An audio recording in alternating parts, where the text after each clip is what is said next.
Fala pessoal, tudo dominado? Aqui é o professor Gustavo de Orçamento Público do Rico Domingues.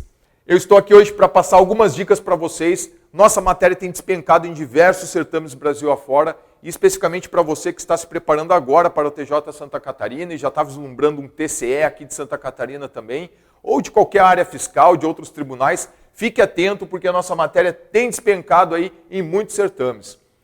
O orçamento público, para começar o estudo, não adianta, estamos falando da coisa pública, tem que começar lá na Constituição Federal. Na nossa matéria, especificamente, artigo 163 até 169.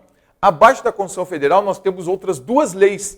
Leis que tratam aí de diversas regras que vão permear nossa matéria.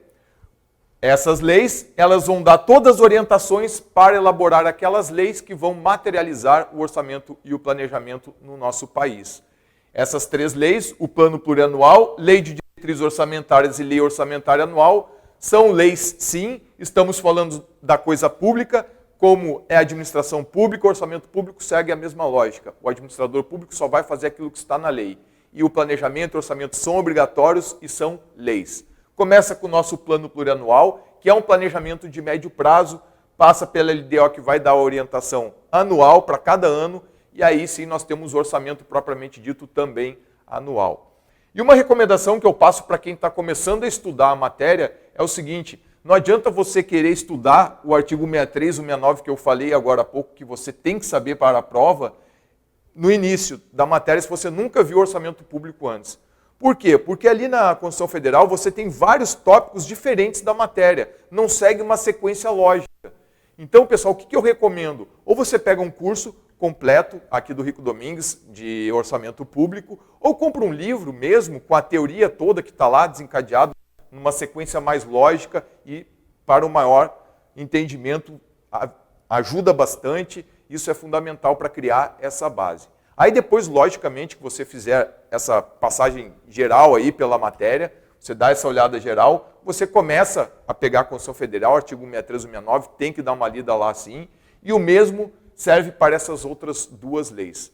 Tá, okay? Então você tem que criar uma ideia geral do que é a matéria, numa sequência mais lógica, começando pelo entendimento do que é um PPA, o que é LDO, o que é LOA, o que tem dentro desse instrumento de planejamento, que é o Plano Plurianual, o que está lá dentro da Lei Orçamentária Anual, o que está lá dentro da Lei de Diretrizes Orçamentárias.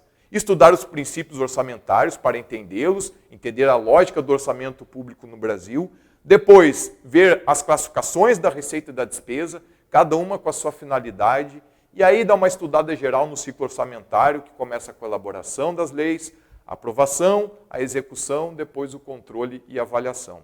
São as 4 etapas do nosso ciclo orçamentário.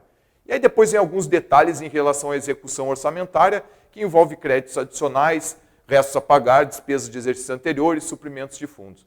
Tudo relacionado à execução orçamentária e financeira. Tá, okay? Então siga essa sequência lógica, estudando o básico ali de cada tópico, e aí depois sim parte por uma leitura detalhada.